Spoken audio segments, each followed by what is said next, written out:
Good afternoon. This is Chris Brecher with the Simpler Stocks free video weekend edition for February 15th/16th of 2016 because we have Monday as a holiday. Just so you know, what happened today is a couple of things before the opening. You had the Nikkei relatively weak before the opening. It was up 210 to end the day, but it was down substantially before the opening. Then you got Deutsche Bank doing one of these, in my opinion, Ponzi schemes of basically spending $5 billion to buy their own bonds by, I don't know where they're going to come up with the money, but they're doing it. So the whole idea is Deutsche Bank took off. Like you see, we've had these dojis in here, but you can't really do that. This is a foreign ADR, so it has a habit of only trading very little in our market, and whatever it does in the day, it usually stays around that area. But what we got was Deutsche Bank on here. Look on the right, a 15-minute chart. It opens up, one of those gap and goes, but stayed in this area around 17, but that's still up $1.50, which is 10%. Second thing that we got was JP Morgan. Jamie Dimon, the head of JP Morgan, going and forking out his own money to buy 500,000 shares. That helped too. That totally helped sentiment, obviously. So now you have the banks up, which have been one of the biggest problems in this market. So that helped the psychology. What were the other two things that helped psychology? Crude oil, way up, almost $3. In fact, they said the biggest rally, one of the biggest rallies in 7 years, over 10%. So the whole idea is that obviously helps sentiment. Also, what was the last thing in here that has been pulling down the market? The USD JPY.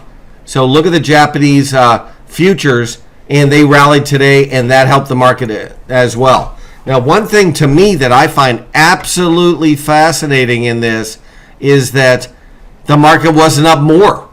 I mean, you had the banks up, you had crude oil up, you have the USD JPY up, and I know the market's up 304, but literally I would have thought it would be up 500 on all this news. And really the ES is just grounded out all day.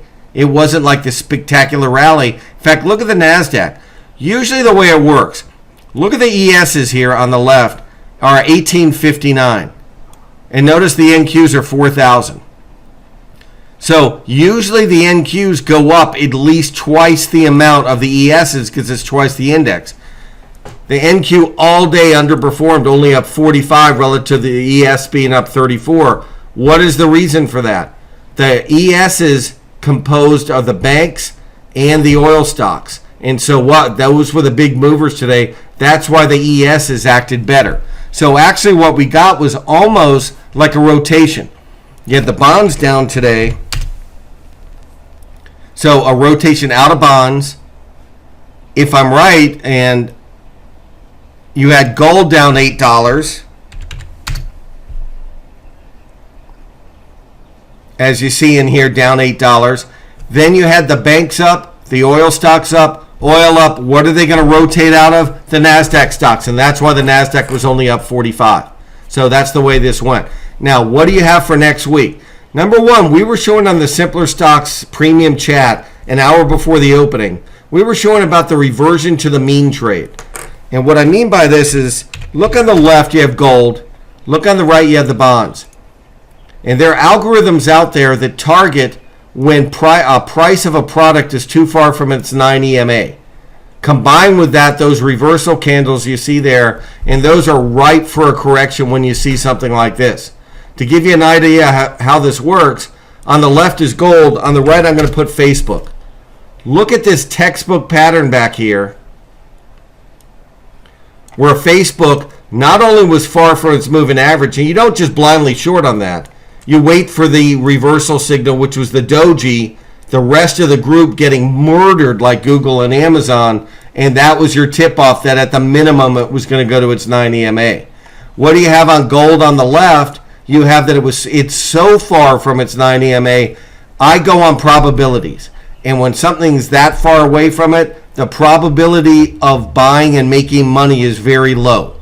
So that's why I'm avoiding gold at this period. All I'm showing you here is the reversion to the mean trade. That's what it's called, and you see that in a lot of stocks and indexes.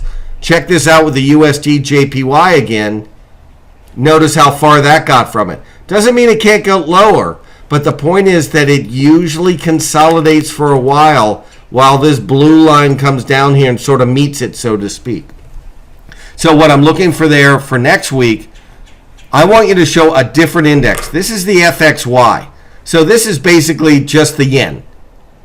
Look at this explosion from 80 to 86. This way it's easier to see that the yen rallying instead of the other thing I'm showing you, which is the futures, but it looks like opposite.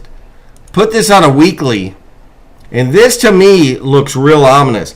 Anybody sitting here saying that this pattern looks bearish, I don't, you've partaken in weekend festivities a little too early. I'm very worried long term about this going all the way to up here in some area. If it does that, you're going to see the Nikkei go even lower. But for now, you're safe over the weekend. So what do we do next week?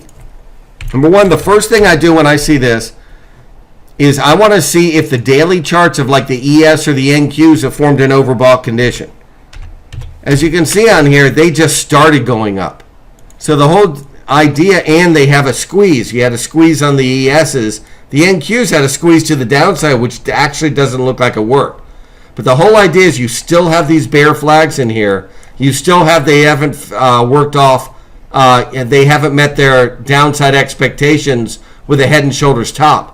So what I would expect is some kind of rally to resistance. What do I mean by resistance? Put in a 78-minute chart of both of these. And then zoom out.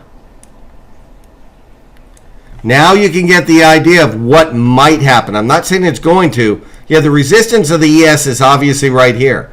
The problem with the NQs is if they break right here, they could go all the way to here, 4,100, another 100 points.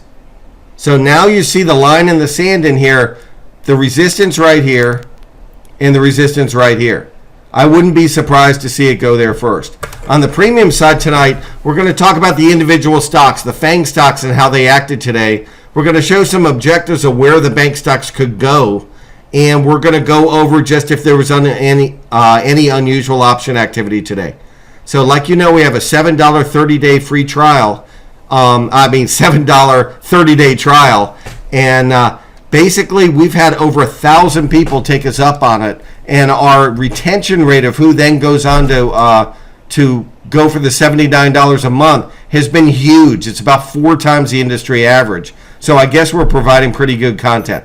So everybody take care. I will be talking to you on Tuesday.